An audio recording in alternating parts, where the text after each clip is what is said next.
Thanks, Regis. It's going to be an interesting one for sure. These teams met back last week, and Wellington, despite jumping out to a 4-0 lead, ended up only winning 7-3. They won the game 7-3. And you look at these teams in the standings, Dan. Wellington still battling for first place in their division. Mississauga trying to fight their way up their divisional standings, so it could be lopsided, but you never know in this league. Look at the Wellington Dukes, and they've got guys who can produce and produce effortlessly, it seems like, in the way they're able to put up goals. Then the Mississauga Chargers, it's almost the exact opposite. They're not the best at scoring goals, so you talk about them, and they just need to go out there and try to commit to one style of play and not get outside that game, because once you do, you know that you are outmatched in terms of talent against a team like the Wellington Dukes. And the Dukes, for them, it's just going to have to be go out there and keep push, because you have to know, looking at things on paper, whether it be the standings, the stat sheet, and your rosters, you know you're a better team, so you have to go out there and show that. So that's what they have to do tonight. So again, Matt Dunsmore being named the Dukes Player of the Month for the month of October. He's had a pretty good start to his career here in Wellington. 9 wins, 2 losses, and a tie. A shutout as well. We'll get into those numbers again a little bit following the national anthem. The captains will take the ceremonial face-off here, and then we will get underway. And 19-year-old Frank Bowl will get the start for the Chargers tonight. The Burlington native has played in 9 games so far, 5 wins, 3 losses, a 309 goals against, a 913 save percentage. He did not play when these two teams met back on October 26th. Neither did the Dukes October Player of the Month, Matt Dunsmore, 9-2-0-1. His record, he's got a shutout, a 245 goals against, a 928 save percentage, and has been excellent in sharing the load with his partner, Matthew Keeley. Joe Washkaraki is a veteran in this league. He has coached the Mississauga Chargers since 2012-13 in his 9th season behind the bench, trying to help them charge up the standings. The rookie bench boss, Derek Smith, continues to lead his Wellington Dukes atop the division and will try to put some ground between them and the rival Trenton Golden Hawks. Well, bit of a special night for us here at Your TV at the Duke Dome as the first 1,000 fans taking home a Duke's schedule magnet. And it's got all our broadcast dates on it. It keeps me on track. It's on the fridge. Great feature we have across all of our OJHL and OHL markets.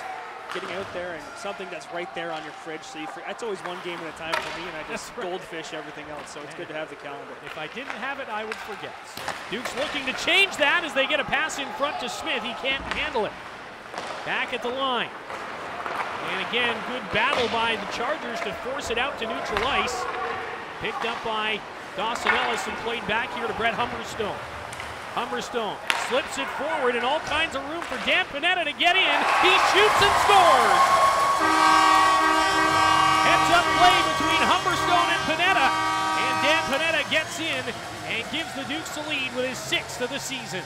Talk about heads up. That looks like a quarterback, and from our angle, it's just heads up, waiting for the play to develop. Daniel Panetta cuts. There's the lane, passes it to him, and then he just shoots it a foot off the ice, short side. It's the perfect place to shoot it, and you can just see he's wide open, like nowhere near him.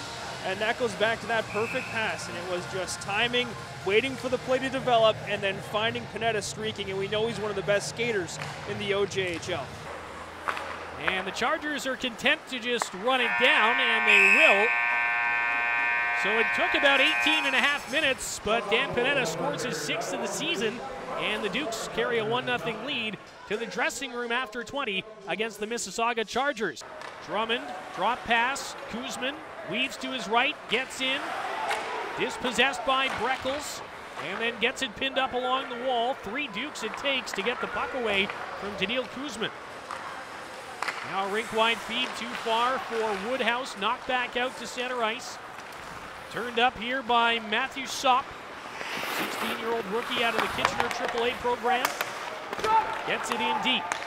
Centering attempt at a shot, and they score! Chase Strychaluk, if it's his, will do it again. He had a pair against the Dukes when they last met, and he's got the game even here midway through the second. Yeah, Sopp was in deep all alone, and he did what I guess is kind of a last-ditch thing to do. He just chucked it towards the net, and it results in a goal. And a weird one. It looked like the puck was on wheels rolling up over Matthew Dunsmore, but never a bad play, especially when there are that few players on the ice. Just a 4-on-4, you never know where the puck might bounce. And that rolls in, we got a tie game. Madison, just watch his last shift. He kept the puck in at the line 3 times, made the perfect decision whether to pinch or pull back each time. Sometimes just that fraction of a second when the play broke down, he adjusted. And we saw that earlier in the game as well, holding in that line that Gagnon chance. And he has been impressive the entire game. That decision-making at the blue line is integral for the success of the team, and he has been on it all day. It was an eyes in the back of the head situation, which is just information that you gathered while going on to the puck, keeping your head on a swivel. Shot wide of the net. Woodhouse, backdoor try, they score! Eyes in the back of your head, and Ben Woodhouse to Frank Vitucci, and the Dukes are back in front. One touch from Vitucci as well. It's in the back of the net.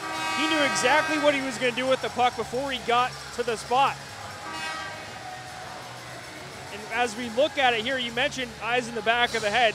No eyes on the play at all.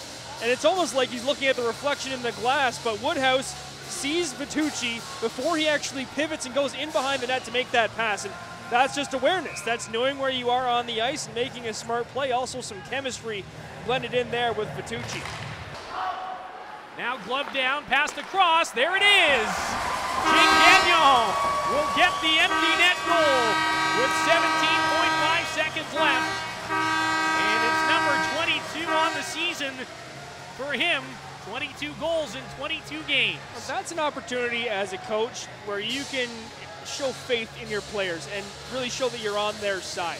You didn't have to throw out Gagnon at that instance. You didn't have to. You might not even been the best decision. Yeah. Best guy to be out there in that situation. But what that does, that wins faith from your players, that builds team camaraderie. They're all working together to get that one individual goal. So it's no longer just him going for it, it's the entire team. You can see it too. They were trying to set him up, and they were able to do it. He had an opportunity to take a shot and actually passed. Yeah, behind the net. Yeah. So that speaks again to the chemistry that it's building in this situation.